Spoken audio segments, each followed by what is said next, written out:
pair of dice is rolled until a total of 5 or 7 is obtained. Find the probability that total 5 comes before 7. अब इस question में pair of dice हम लोगों ने उछाली, इसे हमारा इंटरेस्ट सिर्फ सम 5 में है या सम 7 में है। हमें कैलकुलेट करना है कि probability that total of 5 comes before 7। तो क्या क्या फेवरेबल केसेस बन सकते हैं। सबसे पहले देखो कि अगर 5 7 से 5 पहले ट्रायल में आ जाए तो सही है। मान लो 5 पहले ट्रायल में नहीं आता तो दूसरे ट्रायल में 7 नहीं आना चाहिए, दूसरे ट्रायल में 7 नहीं आना चाहिए, उसकी जगह 5 पहले आना चाहिए। एंड ऐसे ही ये प्रोसेस कंटिन्यू चलती रहेगी। जैसे हम मान लेते हैं 5 सम 5 आने की प्रोबेबिलिटी, सम 5 आने की प्रोबेबिलिटी पहले हम कैलकुलेट कर लेते हैं और उसे मान लेते हैं इवेंट ए। इवेंट ए की वैल्यू आ जाएगी 4/36। सिमिलरली 7 को मान लेते हैं हम इवेंट बी, इसकी प्रोबेबिलिटी आएगी 6/36। ये दोनों चीजें हम लोगों ने कैलकुलेट की थी। हमें चाहिए सम 5 बिफोर 7। अब क्या क्या पॉसिबिलिटीज हो सकती हैं। Probability of required event E, क्या क्या पॉसिबिलिटी हो सकती है। या तो पहले ट्रायल में 5 आ जाए यानी कि पी ऑफ ए, या पहले ट्रायल में 5 ना आए। 5 ना आए अगर पहले ट्रायल में तो क्या आना चाहिए, 7 नहीं आना चाहिए। मतलब ये हुआ कि पहले ट्रायल में ना तो 5 आए एंड ना ही 7 आए, एंड अगले ट्रायल में 5 आ जाए। या पहले एंड दूसरे दोनों में से किसी भी ट्रायल में 5 7 में से कुछ ना आए एंड अगले ट्रायल में 5 आ जाए एंड सो ऑन। तो ये अपने पास है, ये अपने पास एक इनफाइनाइट सीरीज बन जाएगी। अब देखो what is probability of A. Probability of A is 4/36।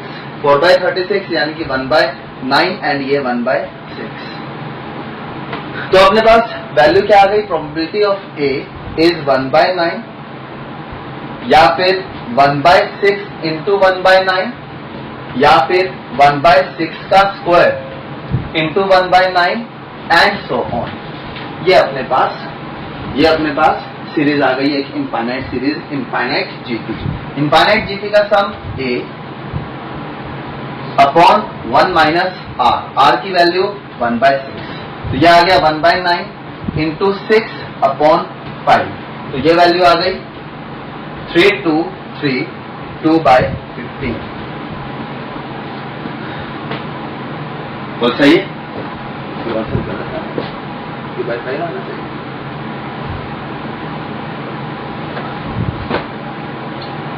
अच्छा गलत है।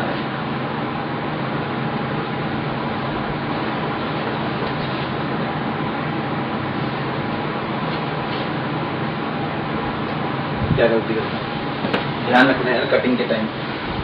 अच्छा ठीक।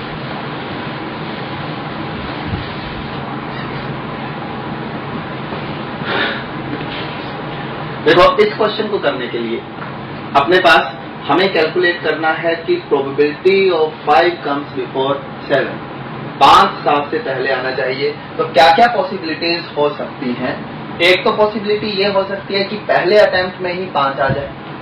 दूसरी पॉसिबिलिटी पहले अटेम्प्ट में ना तो 5 आए एंड ना ही 7 आए, लेकिन दूसरे अटेम्प्ट में 5 आ जाए।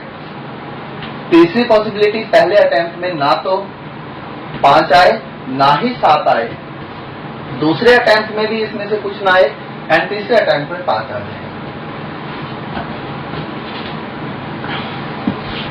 अब देखो 5 आने की प्रोबेबिलिटी हम कैलकुलेट कर चुके हैं। 5 आने की प्रोबेबिलिटी 4/36 और ये 5 एंड 7 दोनों में से कुछ ना आए, इसकी क्या प्रोबेबिलिटी होगी। ना तो 5 चाहिए हमें ना ही 7 चाहिए। 5 के लिए फेवरेबल केसेस कितने हैं, 4, 7 के लिए 6, तो 10 फेवरेबल केसेस है, यानी कि नॉन फेवरेबल कितने हो गए 26/36 इंटू 4/36 प्लस 26/36 का square into 4/36 36 and so on. तो ये अपने पास एक इनफाइनाइट जीपी आ गई।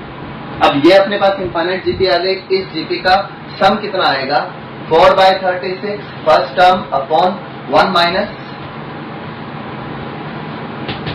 Common ratio, and common ratio साफ नजर आ रहा है हमें कि कॉमन रेशियो 26/36 होगा।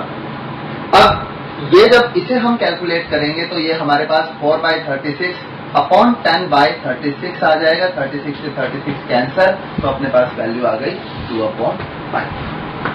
तो ये इस क्वेश्चन का आंसर होगा।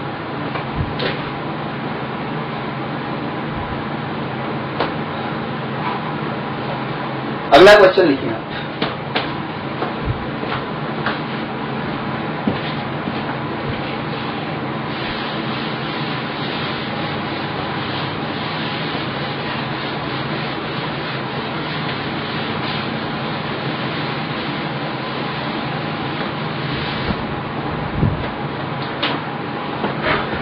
नेक्स्ट क्वेश्चन देखिए आप, there are 10 pair of shoes. There are 10 pair of shoes. We have to select 4. We have to select 4 shoes. We have to select 4 shoes. What is the probability? What is the probability that no pair is chosen? What is the probability that no pair is chosen? अब इस case में question क्या है, हमारे पास 10 pairs हैं। 10 pairs हैं, हमें 10 pairs दिए हुए हैं, हमें 4 शूज सिलेक्ट करने हैं। 4 शूज सिलेक्ट करने हैं। पहले तो बताओ 10 पेयर्स में टोटल नंबर ऑफ शूज कितने आ गए 20। तो सैंपल स्पेस क्या होगा, क्योंकि हमारे पास 20 शूज हैं, 20 में से 4 शूज सिलेक्ट करने हैं, तो सैंपल स्पेस हमारे पास आ जाएगा 20C4। ये बात क्लियर है। अब फेवरेबल केसेस के लिए हमें नंबर ऑफ वेज कैलकुलेट करनी है। फेवरेबल केसेस ये हैं कि कोई भी पेयर चूज ना हो। तो अगर कोई भी पेयर चूज ना हो, उसके लिए हम क्या करेंगे, 10 पेयर्स हैं, 10 पेयर्स में से पहले 4 पेयर्स सिलेक्ट कर लेंगे। अब हमारे पास टोटल 8 शूज हैं। 4 पेयर का मतलब 8 शूज, लेकिन हमें तो 4 शूज चाहिए। अगर 4 शूज चाहिए तो हर पेयर में से आप एक शूज सिलेक्ट करो।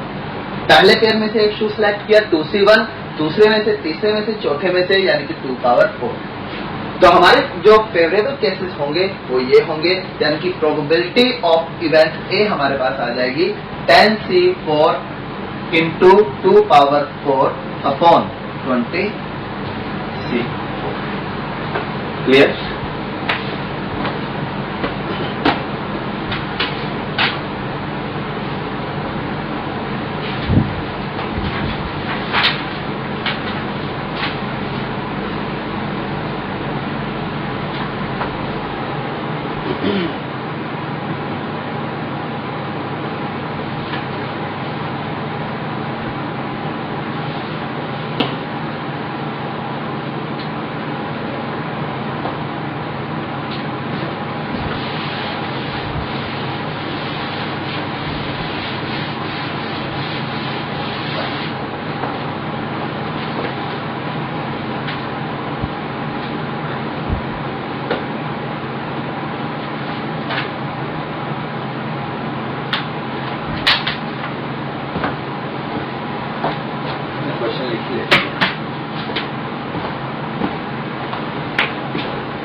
अब देखिए अगला जो क्वेश्चन है, यहां पर एक ही क्वेश्चन के 4 पार्ट्स हैं। क्वेश्चन ये है कि find probability that unit place of product of 3 whole numbers is 1379। इससे पहले कि हम इन 4 क्वेश्चंस को सॉल्व करें, मैं तुम्हें एक लॉजिक से इंट्रोड्यूस करवाता हूं। मान लो हमारे पास ये 4 नंबर है, हमें यूनिट प्लेस पे ये 4 नंबर चाहिए। तो आप याद रखना कि यूनिट प्लेस पे ये 4 नंबर तभी आएंगे अगर हम ऐसे 4 नंबर सिलेक्ट करें जिनके यूनिट प्लेस पे ऑलरेडी 1379 हो। मतलब ये हुआ कि प्रोडक्ट ऑफ नंबर्स, मतलब ये हुआ कि product of numbers in which unit place is either 1379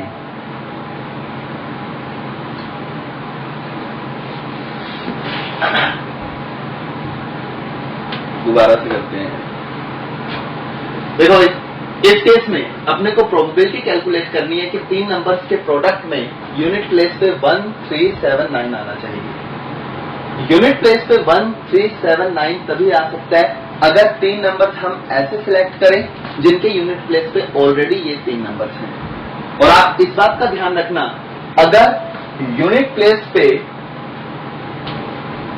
1379 है, हमारे पास जितने मर्जी नंबर हो, 10 हो 20 हो, कोई दिक्कत नहीं, कितने भी नंबर हो, अगर सभी के यूनिट प्लेस पे इन 4 डिजिट में से कुछ है तो प्रोडक्ट के यूनिट प्लेस पे भी इन्हीं 4 डिजिट में से कुछ आएगा। नंबर 2,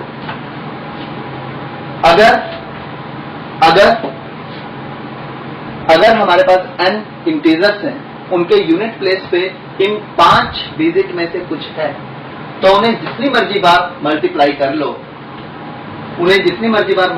लो, जो प्रोडक्ट होगा उस प्रोडक्ट में यही 5 नंबर आएंगे, इसके अलावा कुछ नहीं आएगा।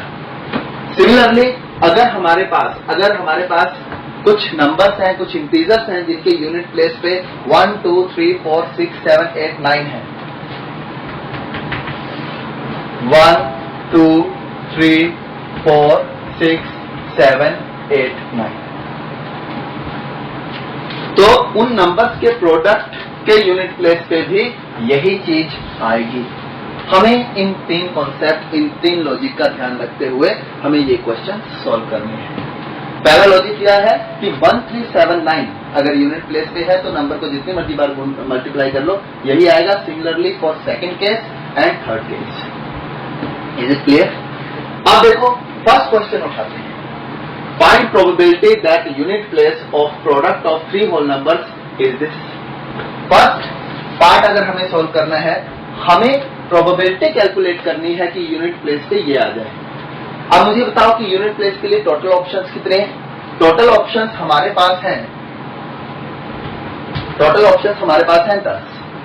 हमें अगर 1379 में से कुछ चाहिए यूनिट प्लेस पे, तो जो नंबर्स हम सिलेक्ट करेंगे वो उनके यूनिट प्लेस पे इन्हीं 4 डिजिट में से कुछ होना चाहिए। मतलब ये हुआ कि जो सिलेक्शन ऑफ 3 नंबर्स है, उन 3 नंबर्स में जो पहला नंबर है उसके लिए फेवरेबल केसेस हमारे पास 4 है, टोटल 10 है। सिमिलरली दूसरे के लिए फेवरेबल 4, टोटल 10, तीसरे के लिए फेवरेबल 4, टोटल 10। तो हमारे पास जो फाइनल आंसर आएगा वो होगा 2/5 होल क्यूब। ये फर्स्ट पार्ट। इसके बाद हम आते हैं सेकंड पार्ट पर। Second part, find probability that unit place of product of 3 whole numbers is 13579। Same concept, हमें 3 नंबर सिलेक्ट करने हैं जिनके यूनिट प्लेस पे 13579 यानी कि ओड नंबर आए। अब पहले नंबर के लिए हमारे पास फेवरेबल केसेस कितने हैं? 5। दूसरे नंबर के लिए फेवरेबल केसेस कितने हैं? Favourable cases 5 and total 10। दूसरे के लिए फेवरेबल 5 एंड टोटल 10, तीसरे के लिए फेवरेबल 5 एंड टोटल 10। तो हमारे पास जो फाइनल आंसर आएगा वो होगा 1/2 क्यूब। थर्ड क्वेश्चन क्या कहता है? थर्ड क्वेश्चन ये कहता है कि find probability that unit place of product of 3 whole numbers is 1 2 3 4 6 7 8 9। Third case ये कहता है, मतलब 5 एंड 0 इन दोनों के अलावा सब कुछ आ जाए यूनिट प्लेस पे। अब इस केस में भी आप एक बात ध्यान रखना कि अगर हमें प्रोडक्ट में इनमें से कुछ चाहिए तो जिन होल नंबर्स को हम मल्टीप्लाई कर रहे हैं उनके यूनिट प्लेस पे भी इन्हीं में से कुछ चाहिए हमें। मतलब ये हुआ कि रिक्वायर्ड प्रोबेबिलिटी पहले नंबर को सिलेक्ट करने के फेवरेबल केसेस 8, टोटल 10, यानी कि ये आ गया 8/10। दूसरे के लिए अगेन 8/10, तीसरे के लिए अगेन 8/10। तो जो फाइनल आंसर हमारे पास आएगा वो होगा 4³/5³। क्लियर? ये थर्ड पार्ट था हमारा।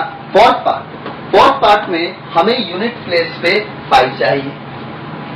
यूनिट प्लेस पे 5 चाहिए। अब देखो यूनिट प्लेस पे 5 ना आना, यूनिट प्लेस पे 5 आने का मतलब यहां पर 5 इंट्रोड्यूस हो रहा है। यूनिट प्लेस पे 5 चाहिए। तो एक काम करते हैं, हम पहले वो नंबर्स मल्टीप्लाई कर लेते हैं जिनमें यूनिट प्लेस पे 1 आ रहा है। 3, 5, 7, 9 उन नंबर्स को मल्टीप्लाई कर लेंगे। उन्हें मल्टीप्लाई करने के बाद हम उनमें से वो नंबर्स सब्ट्रैक्ट कर देते हैं जिनके यूनिट प्लेस पे 1, 3, 7, 9 आएगा।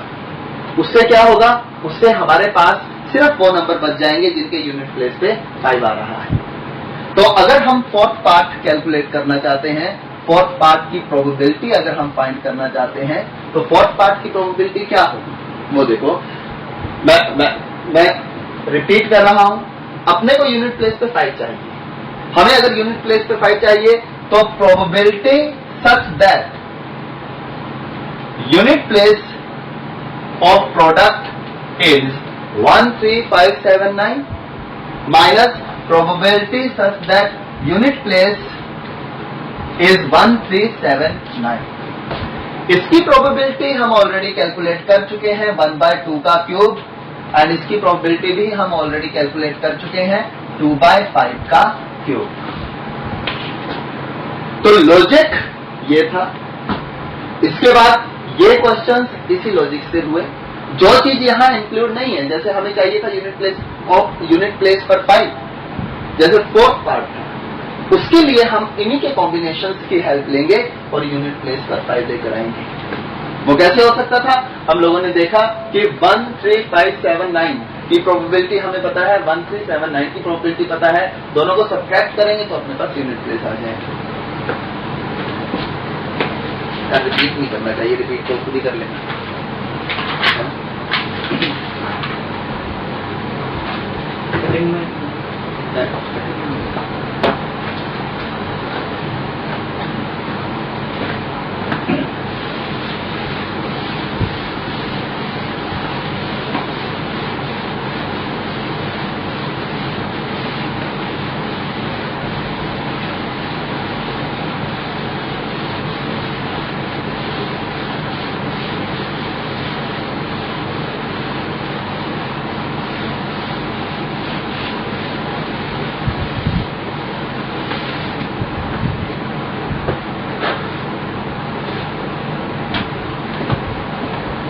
तो अगला कॉन्सेप्ट अपना है algebra of 3 events.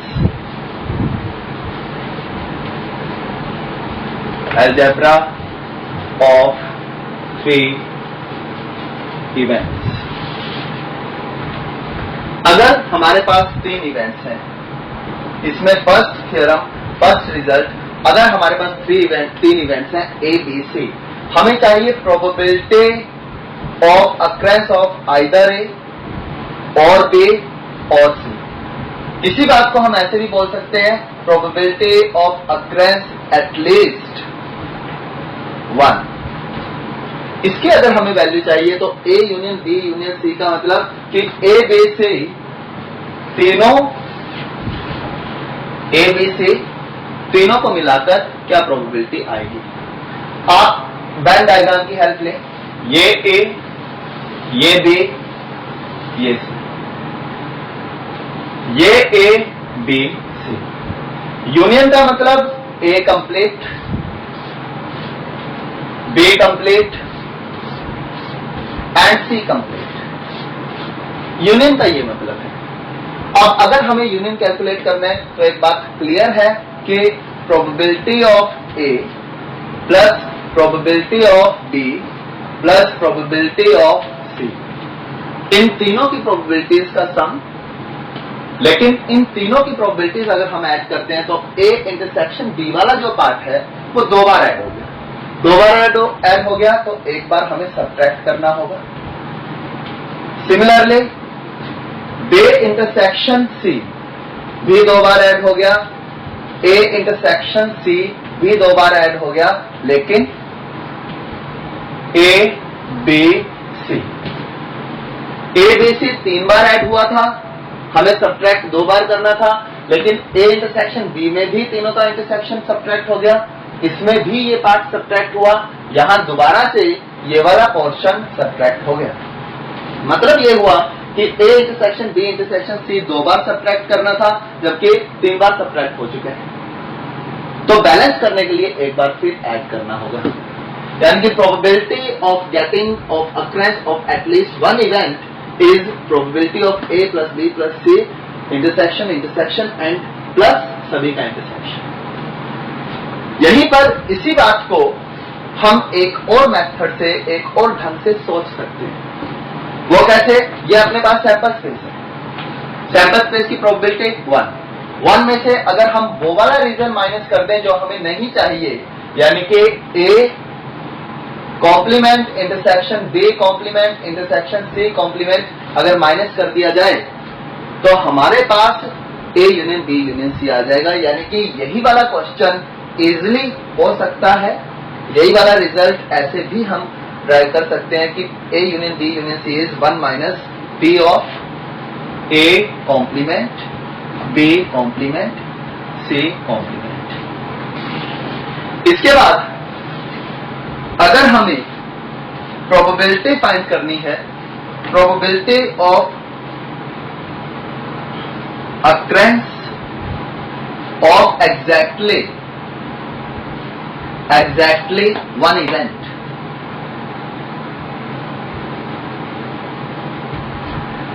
probability of occurrence of exactly one event। तो उस केस में ये प्रोबेबिलिटी हम कैसे कैलकुलेट करेंगे? देखो, occurrence of exactly one event मतलब ये हुआ कि A होना चाहिए लेकिन B C नहीं होना चाहिए। अगर B अक्कर कर रहा है तो A C अक्कर ना करे, C अक्कर कर रहा है तो A B अक्कर ना करे।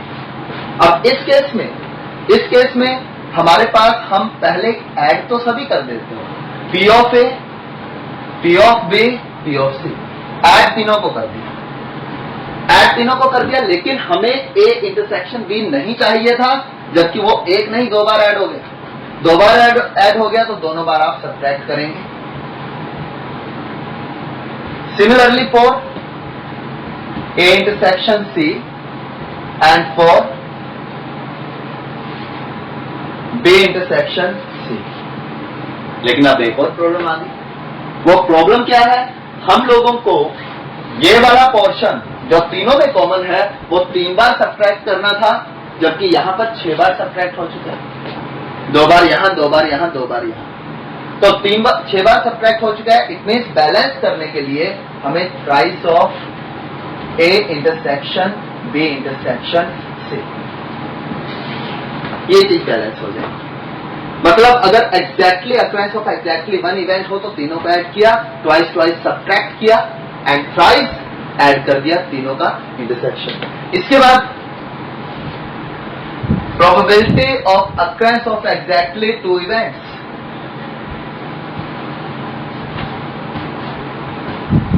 probability of occurrence of exactly 2 events। exactly 2 events का मतलब क्या हुआ? डायग्राम हम नया बना दे लेते हैं इस केस में। A event, B event, C event। exactly 2 means shaded portion, this and this। shaded portion अपने को चाहिए, shaded portion चाहिए तो probability of A intersection B plus probability of B intersection C plus probability of A intersection C। लेकिन ऐसा करने से क्या हुआ? जो तीनों में कॉमन पार्ट था, यानी कि ये डॉटेड पार्ट जो है वो एक नहीं 3 बार काउंट हो गया। 3 बार काउंट हो गया, जो कि हमें नहीं चाहिए था। नहीं चाहिए था तो सब्ट्रैक्ट कर दिया, -3 A B C। क्या भी बात clear?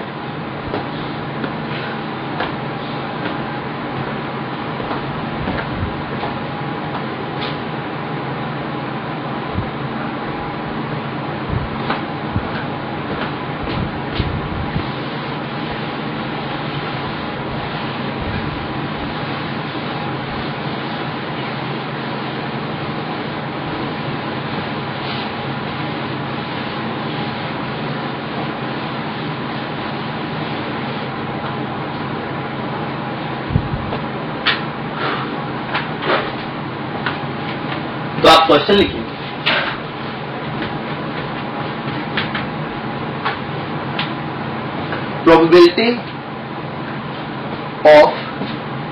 probability of A to solve the problem is 1/2. Probability of A to solve the problem is 1/2. Probability of B to solve the problem is 1/3, and probability of C to solve the problem is 1/4. A problem is solved. A problem is given to ABC. A problem is given to ABC. Find the probability that problem is solved. Find the probability that problem is solved if they are solving it independently. If they are solving it independently. अब देखो इस case में A के solve होने की probability half, B के solve करने की प्रोबेबिलिटी 1/3, C के सोल्व करने की प्रोबेबिलिटी 1/3।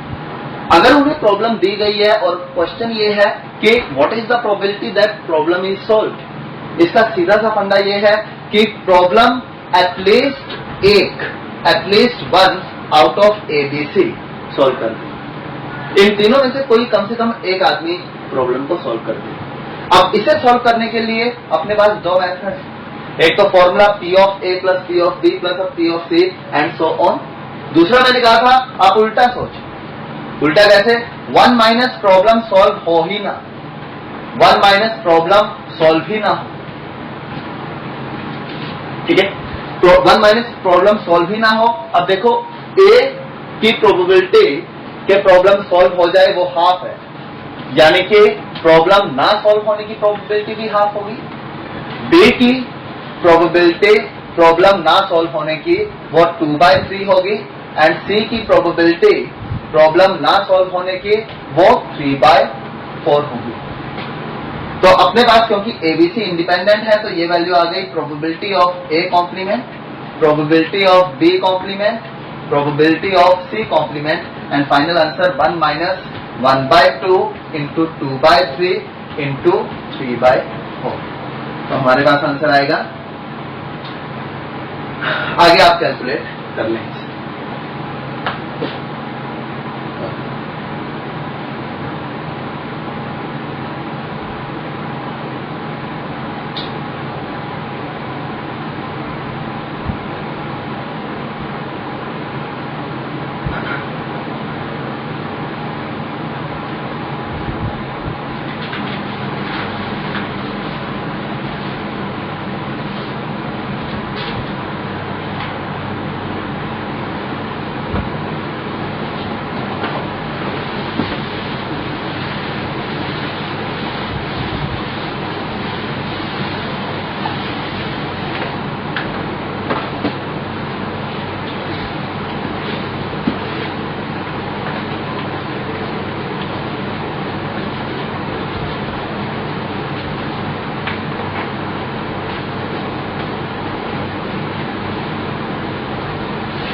नेक्स्ट क्वेश्चन देखिए, 3 इवेंट्स हैं हमारे पास।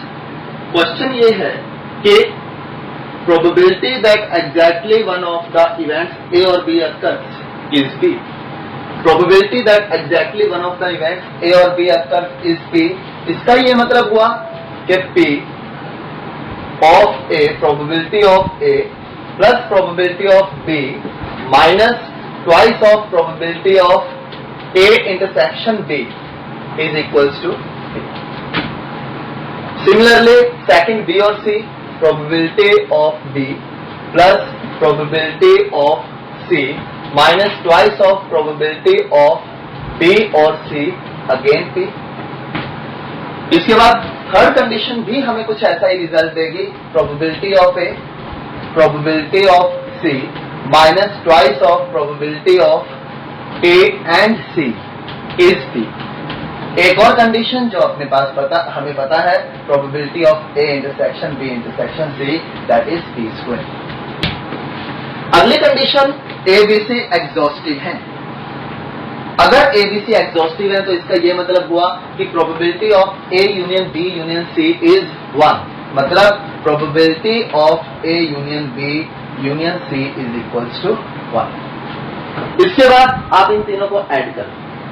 तीनों को अगर आप ऐड करते हो, चारों को इनफैक्ट पहले तीनों को ऐड करो, तीनों को अगर आप ऐड करते हो तो हमारे पास वैल्यू आएगी twice of P of A, twice of P of A, twice of P of B, twice of P of A intersection B, B intersection C, A intersection C. मतलब ये आ गया probability twice of A, twice of B, twice of A intersection B,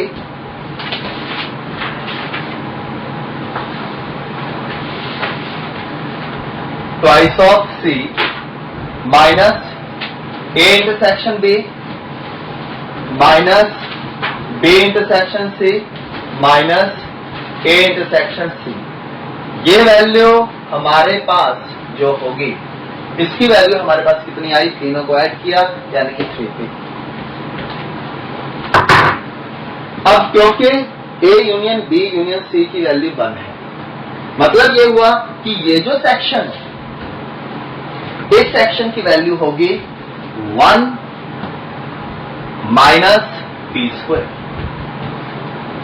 P square इसलिए क्योंकि ये A union B union C नहीं है, इसमें एक टर्म मिसिंग है, probability of A intersection B intersection C, इसीलिए इसकी वैल्यू 1 माइनस पी स्क्वायर, क्योंकि A intersection B intersection C की value P square is equals to 3P।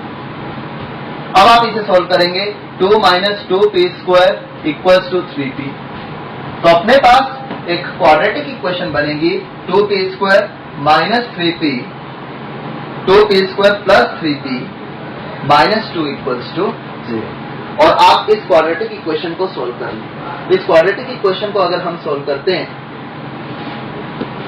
इस क्वाड्रेटिक इक्वेशन को सोल्व करने पर P की वैल्यू आएगी हाफ एंड एक और वैल्यू आएगी -2, इसे हम रिजेक्ट कर देंगे एंड ये वैल्यू एक्सेप्ट हो जाएगी, यानी कि P की value half.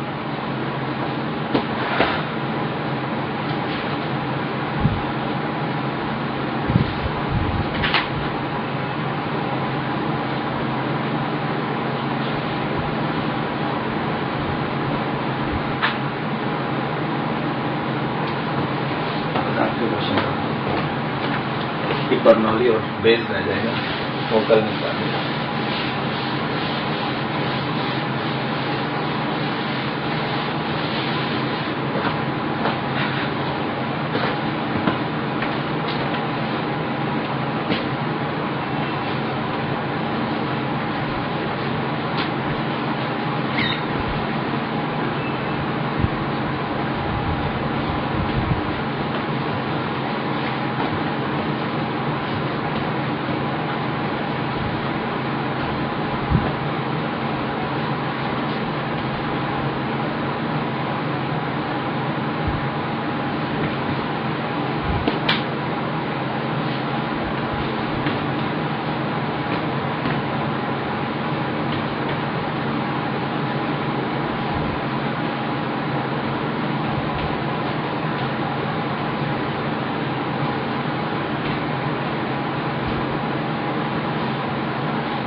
Question. A fair coin is tossed 2 times. A is the event that head on first toss. Head on first toss इसका मतलब ये हुआ कि A is equals to head tail, head head. B is an event such that head on second toss. Head on second toss यानी कि B is equals to head on second toss. Head head tail head. इसके बाद C head is exactly on one toss यानी कि C event हमारे पास होगा head tail या tail head. A B C तीनों इवेंट्स अपने पास आ गए. अब हमें सबसे पहले ये चेक करना है कि क्या A एंड B इंडिपेंडेंट है, क्या B एंड C इंडिपेंडेंट है और तीनों आपस में इंडिपेंडेंट है या नहीं. तो सबसे पहले हम एक काम करते हैं, प्रोबेबिलिटी ऑफ A कैलकुलेट करते हैं. What is probability of A?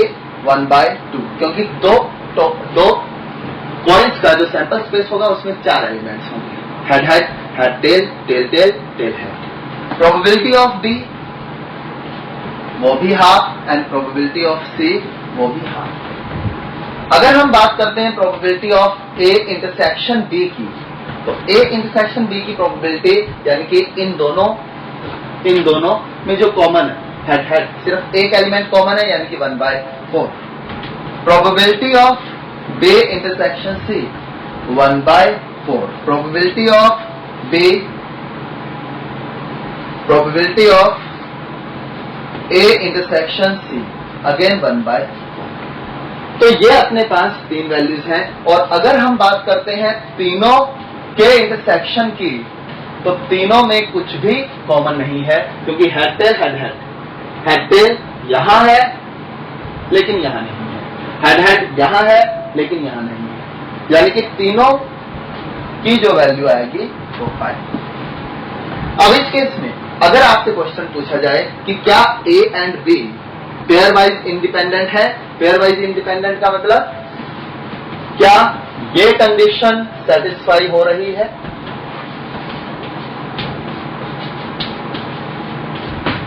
क्या ये कंडीशन सेटिस्फाई हो रही है? वैल्यूज देखो, P A intersection B 1/4, P of B half, P of B half.